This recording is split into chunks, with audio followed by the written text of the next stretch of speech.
Hi there, global citizens. Welcome back to the podcast that inspires a borderless mindset around doing something in the world. I'm your host, Florence Adu, and we're picking up our conversation with Sarah Adeyinka. Sarah is a humanitarian researcher currently carrying out research on exploitation, human trafficking, and irregular migration at Ghent University in Belgium.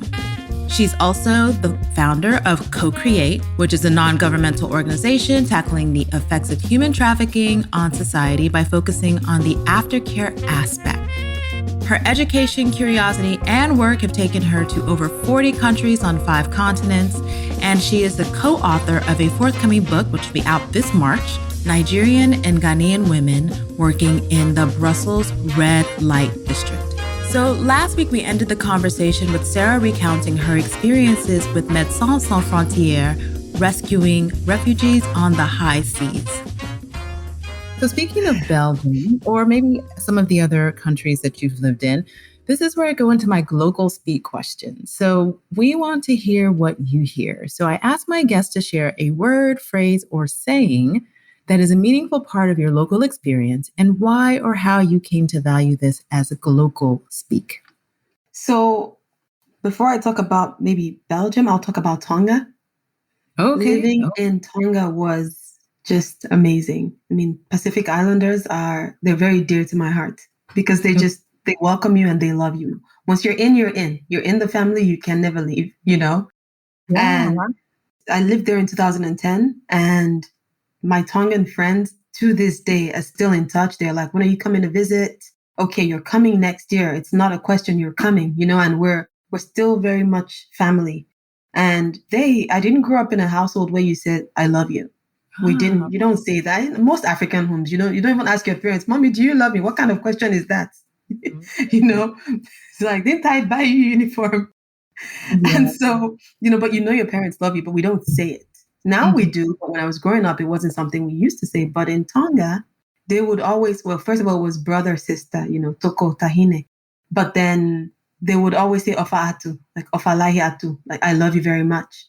Okay. And they would say it all the time, ofa atu, all the time. You'd hug this like big rugby player guy as you're leaving you on the head, ofa atu sarae. And I would be like, she said, I don't know how to respond to this. And it wasn't a romantic love. It's, I love you. You're my sister. Yeah. Yes. And I've taken that with me. It's stuck with me ever since. And even now, like if they post on my Facebook wall, on some random post, there'll be one of them who's like, Ofa atu, eh? And I will be like, Ofa atu. And it's just the brother. Yeah. It's so, I love the sentiment because English has so many limitations in that because we have the word just love, right? And I think most cultures have the other types of love, like, I think there's amor, there's philly, the love of philly love versus the amor love versus just the eros love, so there's obviously 3 kinds of love. So that's beautiful. And it sounds lovely. Say it again. It does. Afatu. Yes. Yeah, so your language is kind of tonal as well, right? Did you pick up a lot of Tongolese? I learned some Tongan when I was there. I learned some Tongan, a lot of the bad words, because that's what you learn first in any language, right? Yeah. And then I started learning Tongan, but then I left. And really, if you're not around Tongans, when are you going to use Tongan? So I lost it. So then when I lived in Tanzania, I picked up some Swahili, which I've also now lost. In Nigeria, I learned French because I went to French school for a while, just because I wanted to learn French, but I lost a lot of it too. The one that in Germany, I picked up quite a bit of German. Don't use it, so I've lost it. But what I do have now is Dutch. Okay. And I mean, if I read some things in German, I still understand what they mean. But Dutch, because I don't speak it as much, but I hear it all the time. Right. And I can read it really well. And in Belgium, in the Netherlands, there is a lot more use of English language in official places. In Belgium, not as much. So that forces you to learn the language, that forces you to really, okay, what does this mean? And read up and learn more. So that's been helpful. So my Dutch, the government actually paid for me to go learn Dutch. They pay for you to do an integration program and learn Dutch. So I did, and I continued to, and I'm now in the advanced level. But I Oh, took okay. a break because I was like, final year of PhD, I need to focus. Yeah. Do You're this. properly bilingual now, Yes, now basically. I'm bilingual. Or Absolutely. try, what do you, so you speak I'll Yoruba? try it. Yeah. Yeah. So you speak Yoruba, Speak English. Yoruba, English, Dutch, and some Pidgin English, of course. Okay. Yes, exactly. Got Yeah. it. Some, I'm sure you speak plenty. Yes. Pretty well. Fluently, actually. Talking by So, some. it's that's quadlingual. You're almost a polyglot. Yes, getting there. I deceive myself into saying that I speak Chi. Oh, I really really? don't. I don't. I just understand some words, So I talk to people. I'm like, "Me pesa," and I say all these things in Chi, like feeling like I'm channeling my inner Ghanaian because I really like Ghana. But Well, we welcome you. You come to Ghana when you finish. We all, I mean, I think every country needs your expertise, mm, particularly around mm.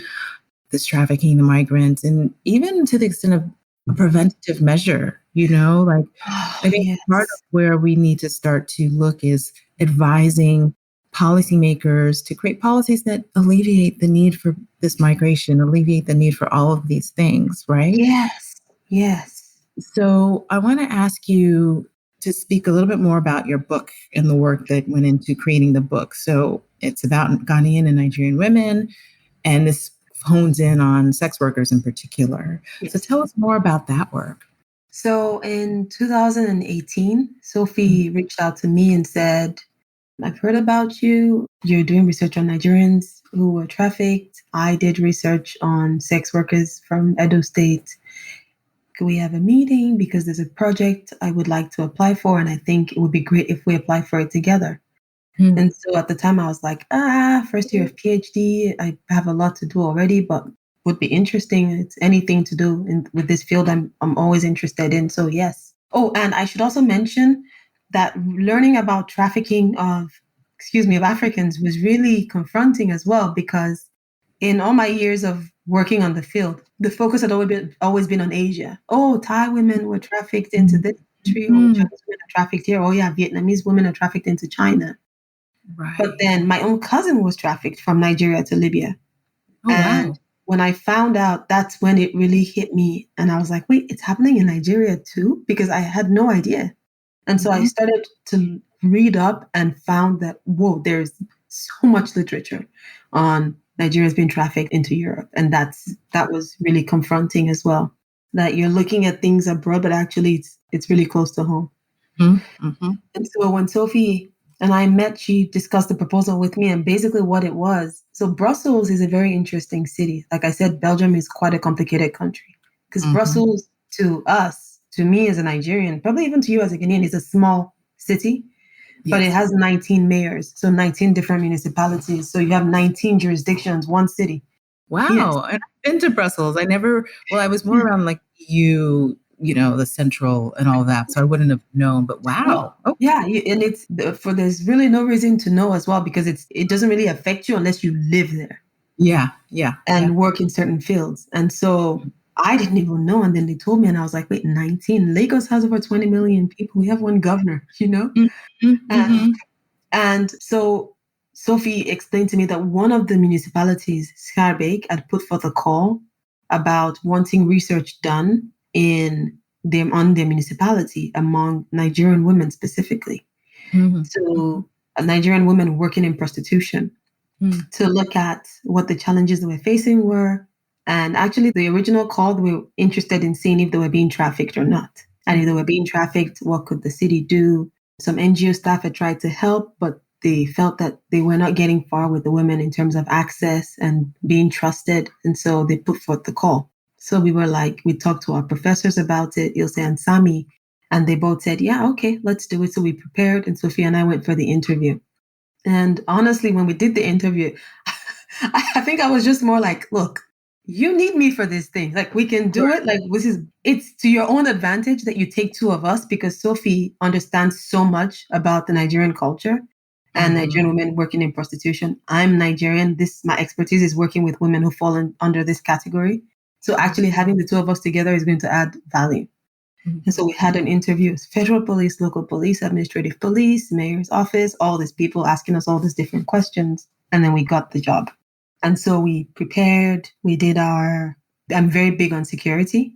And so what's our security plan? What's our personal exit plan? All these different things. And so we did the research. But one of the things we decided early on was there were a lot of Ghanaian women working there too. Yes. And how can we go and be like, oh, we're only going to talk to the Nigerian women. So we go to this window, there's a Nigerian woman. Oh, you're from Ghana, not Nigeria. Oh, no, then we can't interview you. When you're working in the same area, probably having a lot of similar experiences. Mm-hmm. From the beginning, we met with the committee from the municipality and we said, we're going to be interviewing all the women who work in this area, in these areas, on these streets. And we would go into the other jurisdiction because, so you have 3 main streets, but they're very long streets where the Black women work. Mm-hmm. And you have some of the older Belgian women who are like in their 60s. There are not many of them who work in those areas as well. Really? So yes. There's prostitutes that are middle-aged? Oh, yeah, definitely. 60s, wow. 50s.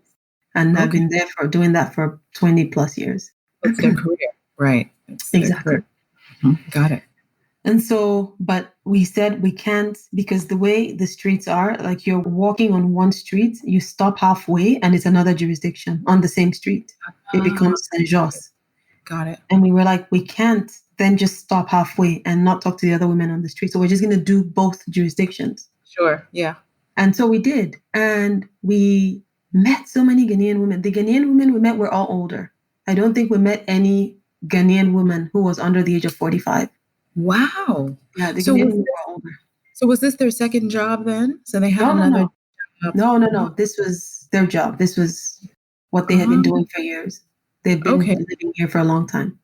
So had they been trafficked and then this became their work and this just was the career that they fell into, or they migrated voluntarily? And from what they said to us, they migrated voluntarily in the, I think, 90s, 80s, and just have lived here ever since, working in the red light district. Right. And it's just work. Yes, exactly.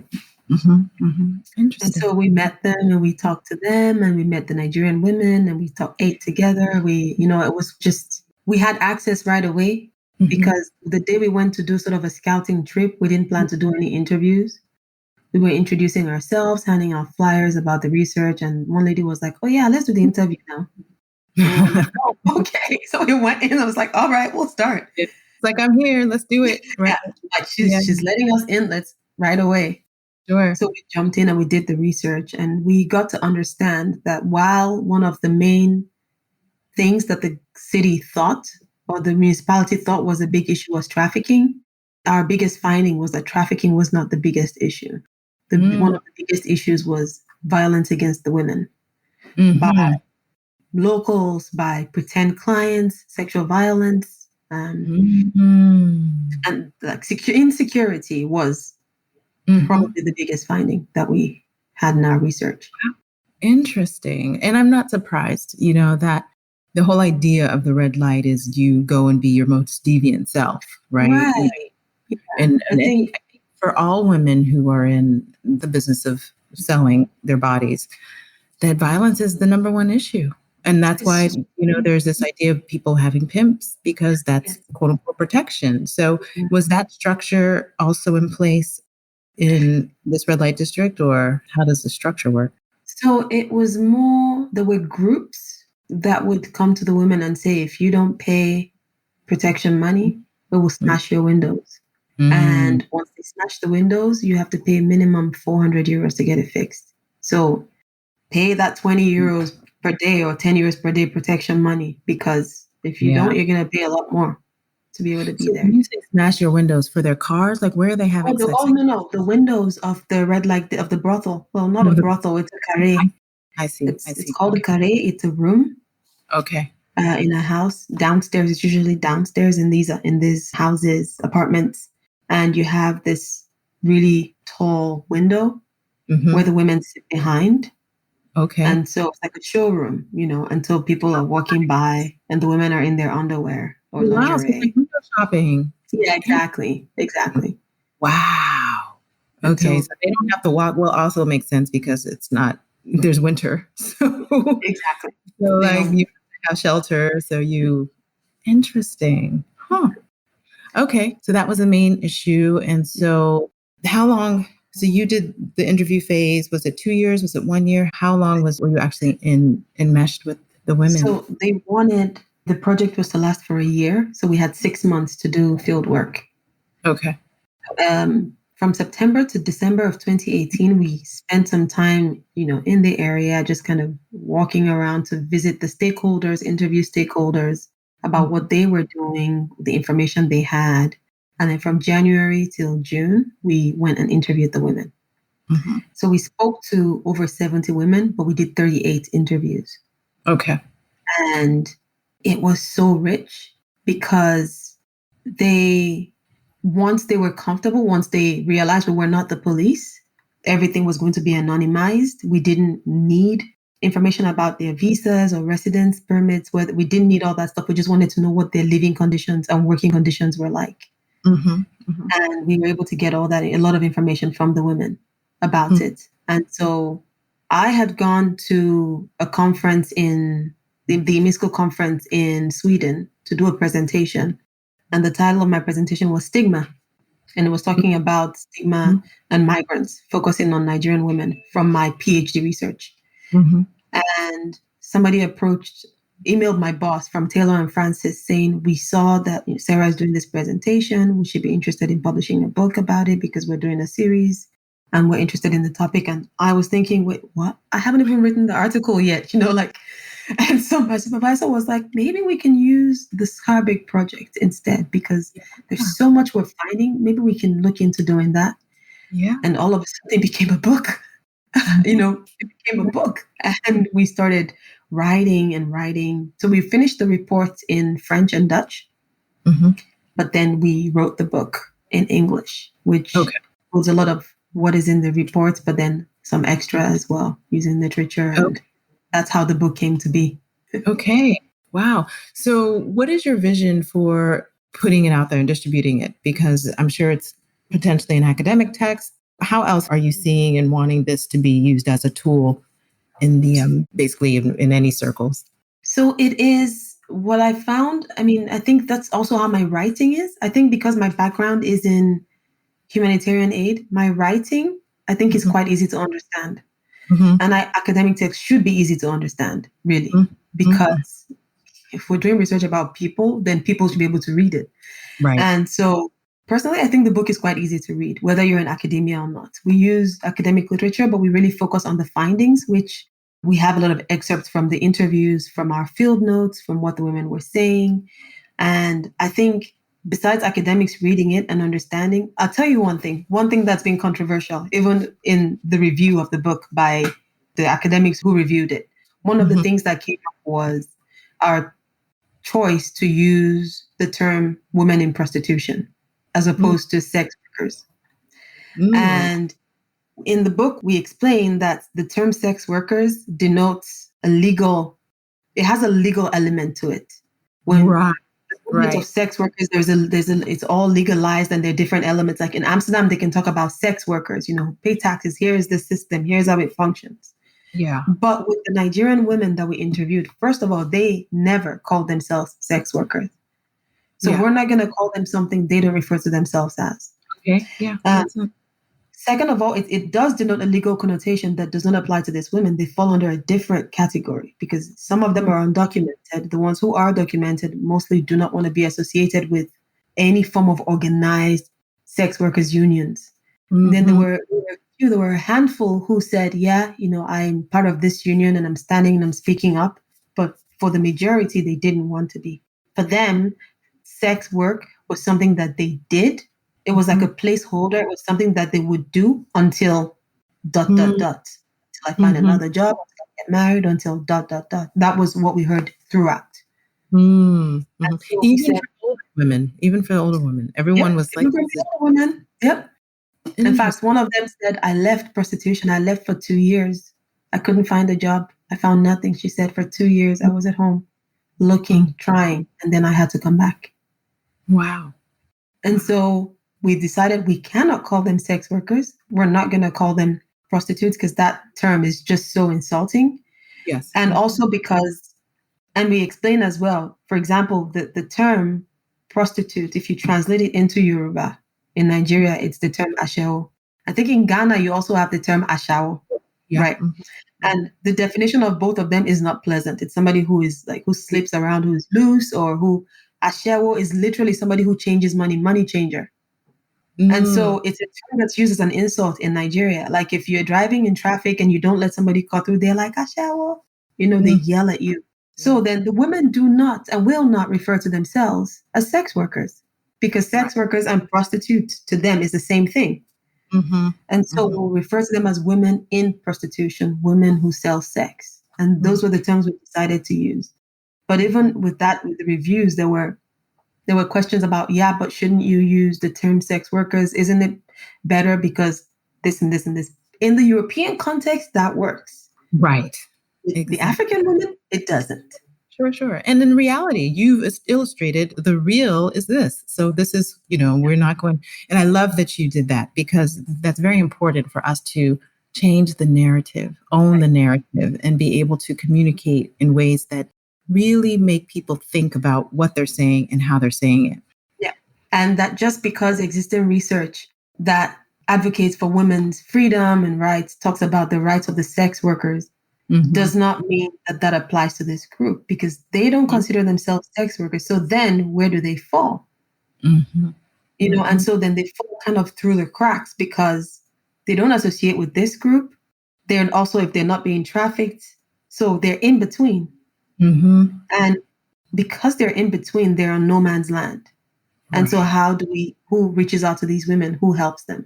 Who supports, partners with them, empowers them? And so Sophia and I, we talk about it. We say there's so much we could have done with the research. We had so little time, but there's still so much we could have done because, the findings and just even learning about this, it's interesting because a lot of the literature on prostitution and sex work and sex workers' rights, a lot of it is not focused on Black women.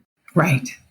And so you have to be thinking about Black culture and the culture of the countries that these people are from, and how. And in our book, we talk about how prostitution is still considered shameful. And so for a lot of them, it was something they didn't want anybody to know that they were doing, know. And so, we really just we went in with different opinions, Sophie and I, and we came out, both of us really just feeling like, wow, this is even more complicated, more complex than we thought. Yeah, I can imagine. Wow. So I'm looking forward to reading the work, seeing the work, sharing it with the communities around. So let me move into my mindset hack, because I think that's a great segue into that question. So this is when I ask, what is your favorite or an innovative mindset hack? So this is one that you can imagine or one that you know of. I mean, besides hyping myself, I do that a lot. I psych myself up. I get myself all hyped up. If I need to do something and I get nervous, I'm like, man, what? No, and I start talking to myself and I'm like, go, you got this. And it seems crazy, but it works. I'm like, I'm Nigerian. Nigerian, they carry last. Like, you have to do this. You can do this, Sarah. Besides, all that stuff, I pray a lot to get myself calm or in sync. And if there's a challenge in front of me, one of the things I ask myself is, what's the worst that could happen? And that really helps, because it helps me not have catastrophic thinking in terms of, oh my God, what if it's this and this and this? I just sit down and I'm like, okay, what is the worst that could happen in this situation? I don't get it, and it goes this and this and this. And if it does, okay. So if it does, it's not going to be the end of the world. And once I have that out of the way, I feel like that helps me then see, okay, now what can I do about it? And I tend to do that a lot when I'm faced with a problem. What's the worst that could happen? I just sit there calmly and I check it out. I like to work out. So the pandemic has been a big challenge because I really like going to the gym. I like boxing. I like body pump. I like to train. I like strength training because it helps me when I do strength training. It just helps me. I get it. Feel strong and powerful and just, in there.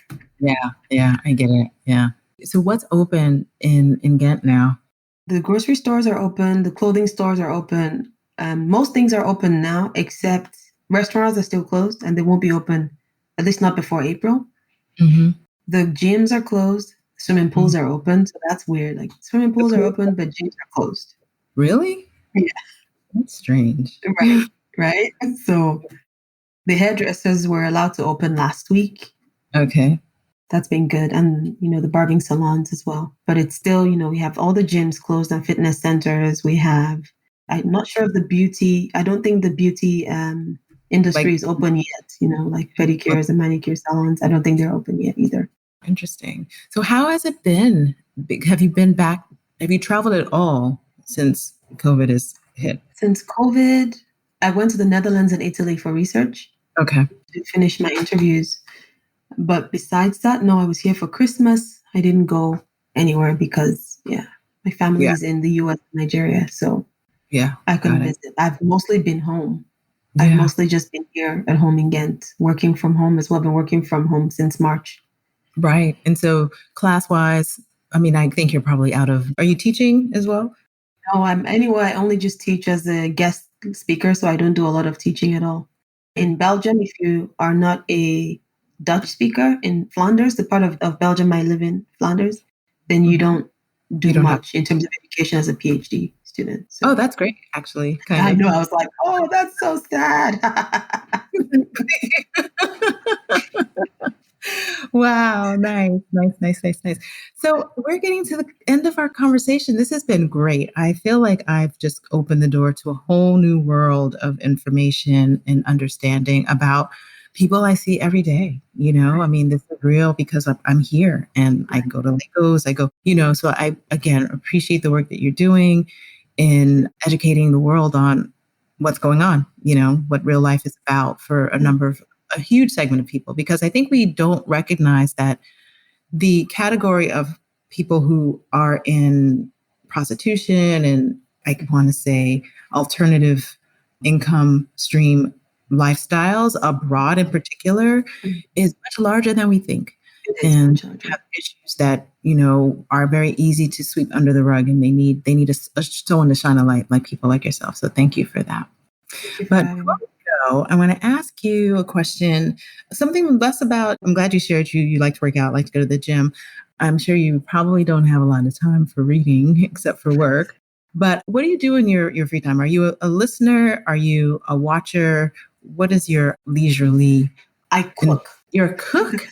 I cook. I really like to cook. And recently I started baking. In fact, I can smell the bread that I just baked. I'm like, yes. And I mean, baking takes so long. So for the bread, I just bought a bread maker and it makes it so much easier. Oh, and and now I started baking and I'm enjoying baking too. But I cook, I bake, and I watch. So I like to watch things that have a happy ending because my job and my life exposes me to situations that are not happy. Yeah. So I need to watch something. If I watch a crime series, then it's like The Mentalist, which has humor, because Patrick Jane is just a weirdo. And it ends like, the crime, they find the criminal, but he uses humor and he's stubborn and it's great. But I need something that ends well because I need it. We're not going to watch Power. That's just like, every time. No, exactly. It's like too stressful. I used to watch a lot of NCIS because I find it interesting, but then, I live alone and I was like, all this crime, people breaking into people's houses, living in, I can't do this anymore. So I watch happy series. Yes, happy ending series, my thing. Okay. And so besides bread, what's your favorite thing to cook? I cook, okay, look, let's not get into this whole jollof rice conversation. Nigerian versus Ghana jollof. Can we have both? What? So let's just have both. Yeah, exactly. Tuesday is Ghanaian, Wednesday Thursday is Senegalese. Ooh, so yes, we have to we have to remember that all of our West African cuisine is great. Oh my gosh, African food, yes. So I'll make Nigerian meat pies or cook some stew or some jollof rice I really enjoy cooking. It relaxes me. I don't even like people helping me when I cook. Yeah, me too. I'm too. Yeah. So I just get happy. I was just realizing that I haven't eaten anyone else's food since the COVID. Wow, isn't that COVID? I traveled. I was in the UK. Yeah. And I was eating out there, but since I've been back, it's just your own food. Yeah, which is a revelation. Not revelation. I like my food, so I don't have a with it. But it's just the fact that I'm like, wow, I can really just not have to eat other. It's nice when people cook for you, but but it's like, you like your own food. Yeah, I'm the same. I'm like, exactly. Exactly. And I'm in a group. It's called Women of Color Writing Accountability Group, WACWAG. I Okay. know personally, the group has been a lifesaver for me. I joined in March at the beginning of the lockdown, and we would just come on Zoom and work at the same time. So you had Oh, somebody working with you virtually. oh wow, And that's a cool idea. yeah, and it's all Black women, and they're mostly in the US, but then there are a few in the UK, and there's me here. And we all Okay. just log on at different times, and there's always someone. So it's Sometimes you just an post open room. Wow. on It's like Zoom. the clubhouse before the clubhouse, but you can see each Exactly. other. But you can see, and then we started a happy hour, and Nice. so the group has been amazing with, helping me because I'm here like working by myself day in, day out, and I just log on and there's somebody in the group working, and we all just, we support each other. That's really been Nice. great. That's awesome. That's awesome. I love that. I love that. So good for you. Kudos. Yeah.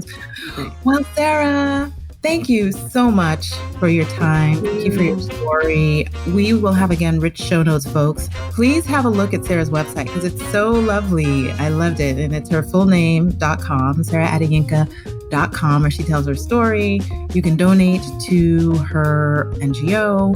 And show notes will have a link to the book as well as a lot of the organizations that Sarah's been involved with. So be sure to catch that. Thank you. Thank you so much, Florence.